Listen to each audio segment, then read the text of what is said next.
phrase or joke essentially that, you know, no matter how good, or the band is only as, or the group is only as good as their mix engineer, whether it be the front of house mix engineer or in the studio, because you could have a tremendously talented band, but if it's a bad mix, they're not going to sound good regardless. So you really you play a lot more of a role than people actually really realize. So I want to give you the credit that you deserve.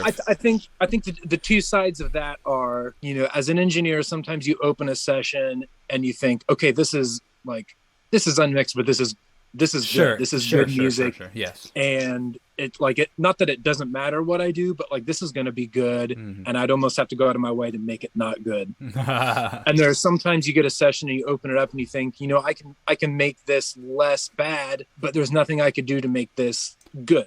Sure. And this isn't, you know, working with this group specifically, but like in general, yes, any group, any project, so much of it is just inherent in the music. That said, there are some times where it's like, you know what, this wasn't clicking, and then you did something and then it was clicking. So you think, okay, maybe I got it.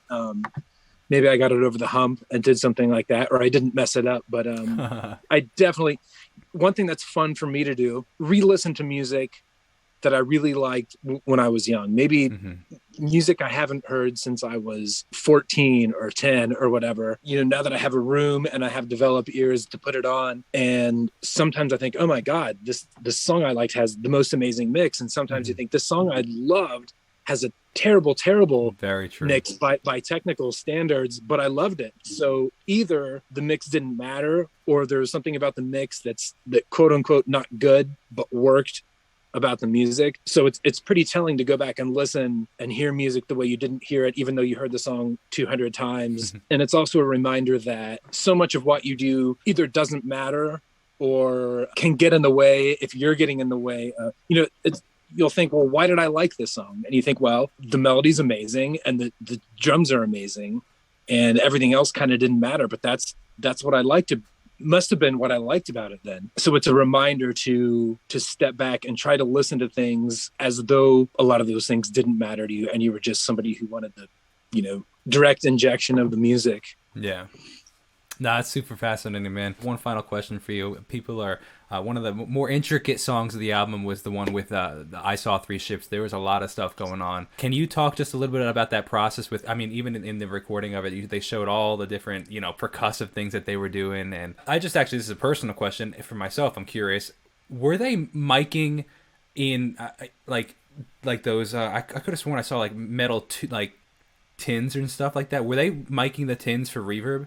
Or was that just happenstance that they were placed there? Oh, geez, I'd have to look at. Like I'm could have sworn they put like mics and it looked like they were mics like placed in boxes or like in like these metal tins that you go like apple bobbing in or whatever the case is. Like I don't know. And I was curious I was like, are they trying to get a reverb sound out of that? They might have, or they might have just been miking it to get like the resonance of it. I'd have to look.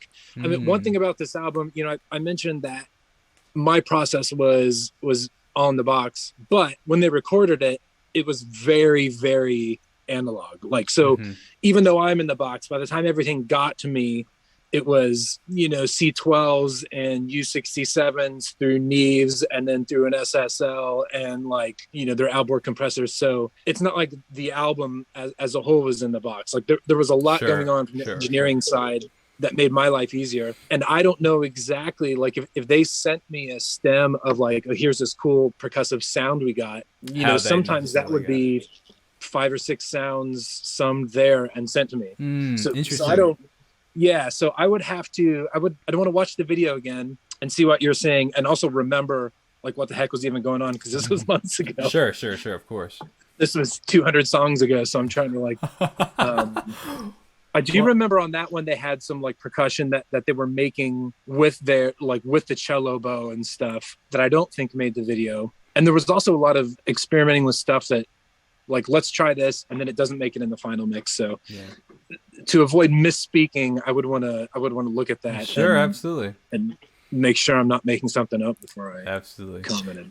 Is there anything that you personally, in your involvement in this, want the audience to know about this album that you find special or anything like that? The main thing about this album is, you know, there are so many intangible things about every album that you don't know unless you were part of it. And sometimes it makes its way into the music. Sometimes it doesn't make its way into the music.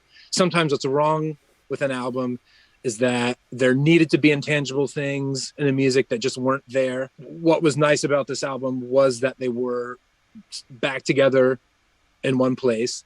And I think that did affect how they made music, and it made its way into the music in a way that changes how it sounds. And that was nice. And it was nice to, you know, as somebody who wasn't there with them, I was still getting the files and listening to them and thinking like, oh, this sounds different because they were there together in the place making music in a way that I think all of us everyone who makes music has this hole from the last couple of years where you think, I wish I could just get in the room with somebody and hash this out, and you can't do it. So that was sort of a relief and a nice thing that I think worked its way into the album. Yeah, absolutely. I very much agree with that.